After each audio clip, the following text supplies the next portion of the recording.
So, Michael, thank you for your time for this interview with you about The Dark and the Wicked, which is premiering in Mexico just right now this week. And we're all excited, all fans of horror are excited for the opportunity of watching this film. So let's talk a little bit about it. My name is AJ Navarro from La Crónica de Hoy, a newspaper here in Mexico City. And I want to start with a very peculiar question that I know you've answered a lot of times, but it seems that you weren't a big fan of horror, right? But then you accepted this role in Brian Bertino's film. So how does this film change your perception about horror, and how did you and why did you accepted this job? What was the peculiar thing about Michael that you were attracted to?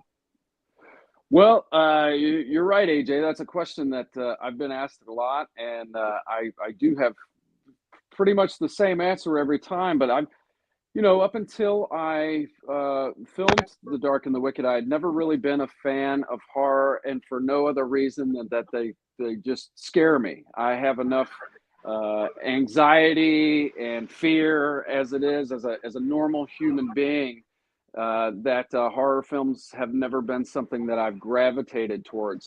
Not that I don't appreciate that form or that medium, but it wasn't something that I found entertaining personally because it frightened me. But when I had the chance to read this script, the first time I read the script, it was the first time I had read a script for a horror film where I instantly felt connected to the character and to the family. It deals with some very, poignant issues that we all have to deal with at some point in our lives, losing a loved one, saying goodbye to parents.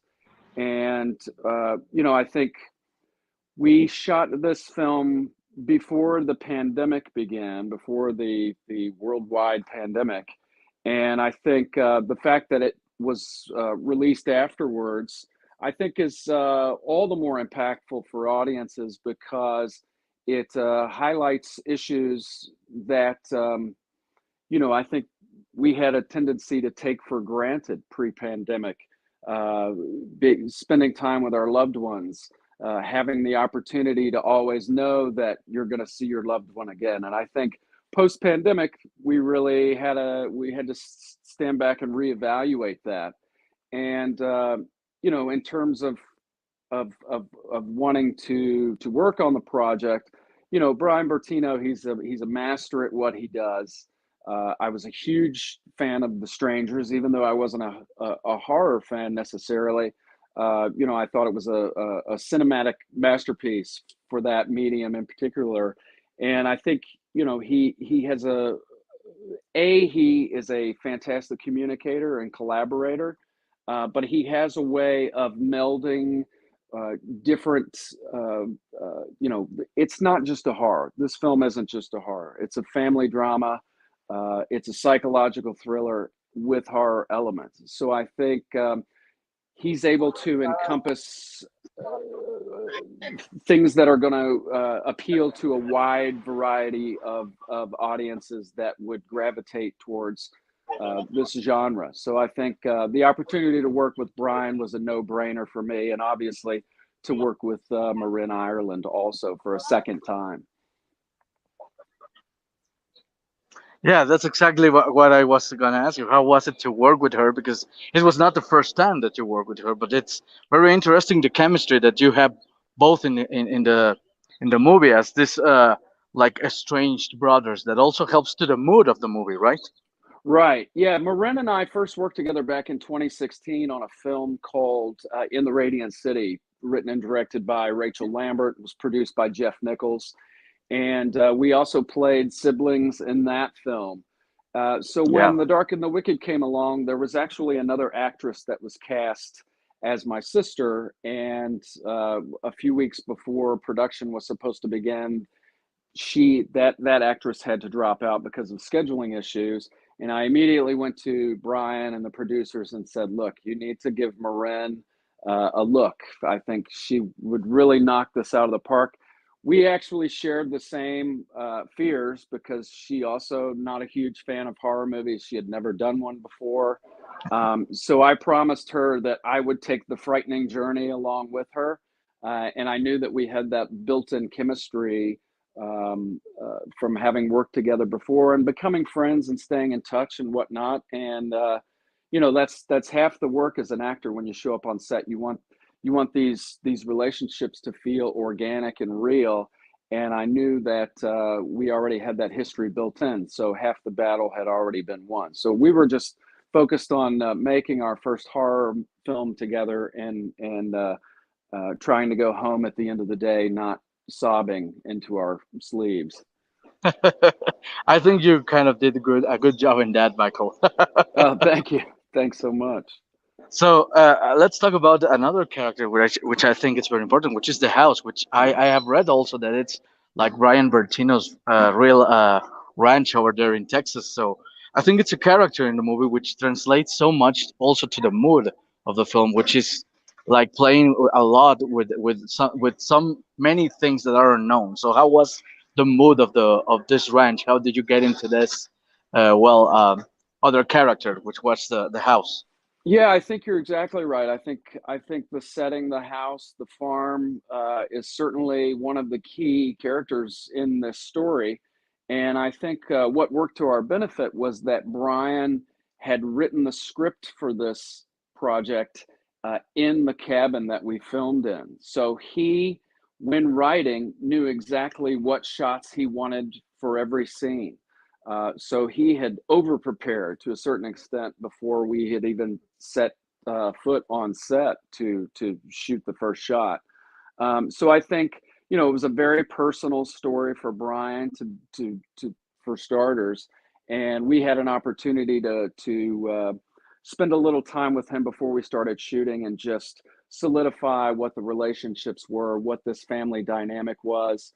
Brian and Marin and I shared a lot of similarities in terms of our own family experiences and growing up within our family units. So, the fact that it was a very personal story for Brian from the very beginning, and it was taking place in where he had written the story. So I think once the final product came along, you could tell the difference between you know living in this set as opposed to showing up on something that had been built or created. That was the other great thing, is that the art department, as great as they did, so much of this stuff was already there in terms of props and setting and whatnot. So they just kind of worked with what they had, Yeah, moved some stuff around, and the I think lighting is that's great. very natural. So it's you certainly feel like you're there. Yeah, I think all that gets the right mood for this horror film. Well, now that it's this your first experience with horror, with the genre, I would like to ask you more of a personal question in this way. What do you think of the concept of evil? Because I think evil is manifested in this movie in many ways, since the atheism or the less believing of the brothers, since the fact that there is something really really strange, but we don't really know what it is. It's a pretty funny conception of evil, right? So, but what do you think about the concept of evil? I think you're exactly right. I think evil manifests itself in many ways, and I think unfortunately, the reality is that something that should be as pure and beautiful as religion, I think there's just as much evil hiding behind religion in certain cases. Um, I've certainly seen it firsthand, so I know it exists, but. I think evil lives just as much in our minds as it lives in our hearts, and I think it has a lot to do with uh, knowing what we're supposed to be doing. And evil, I think, is best explained as simply as the devil on your shoulder, having your mad conscious here and your good conscious here, your little Jiminy Cricket and your devil. I think we all know difference between right and wrong. I think it's the choices that we make that really highlight what evil really is. And you know, unfortunately, you turn on the news and you see snippets of evil every day. As a father now to two young children, all we can do as parents is try and lead our children in the right direction and hope that we've instilled the difference between right and wrong in them, and hope that they themselves make the right choices. But there are certainly instances where whether we make the right choices or not, sometimes evil does get the upper hand, which is, you know, certainly the case with the Straker family here. I totally agree with that part, and I want to end this interview because we're running out of time with the last question that I think it's very interesting. Well, you've mentioned about this situation of evil, and you've mentioned also the this character, Michael, has a little bit of a more developed and well developed, may I say, character that attracted you to make these horror films. But why do you think? I mean, you come from independent films. This is kind of a very low budget uh, horror film. So Right. I like to say that horror films are really, or many horror films are low budget, and you come from this independent, well, vein of cinema, which is great, I think. So why do you think horror appeals so much to people, especially with the kind of independent part of these stories, right? Yeah, you know, I've seen films that were shot for $700 with a $700 budget and shot on an iPhone. You know, when it comes down to the authenticity of the horror, I think it all depends on the investment of your cast and crew. If your cast and crew is willing to take the trip with the writer director and invest fully in the roles that they're portraying, whether that's in front of the camera or behind the camera, um, then you're already a step ahead in the game. I don't think you have to spend $250 million on a horror film to scare the shit out of people. I think as long as you're committed, and then of course you need the audience willing to take the ride with you. You know, we're in an age where everything is in 20-second spurts and TikTok, Twitter. You know, if you can get people to sit down for 90 minutes and shut their phones off and focus solely on storytelling for 90 minutes, then you're likely going to hit them in a place that really lands differently if you have your committed cast and your committed audience. And I think that's one thing that Brian has done here. There's a saying, you speak of independent film, which I love. You know, my first film was an independent film, and it's still one of my favorites. But uh, my dad used to say, "You can't make chicken salad out of chicken shit." Pardon my language.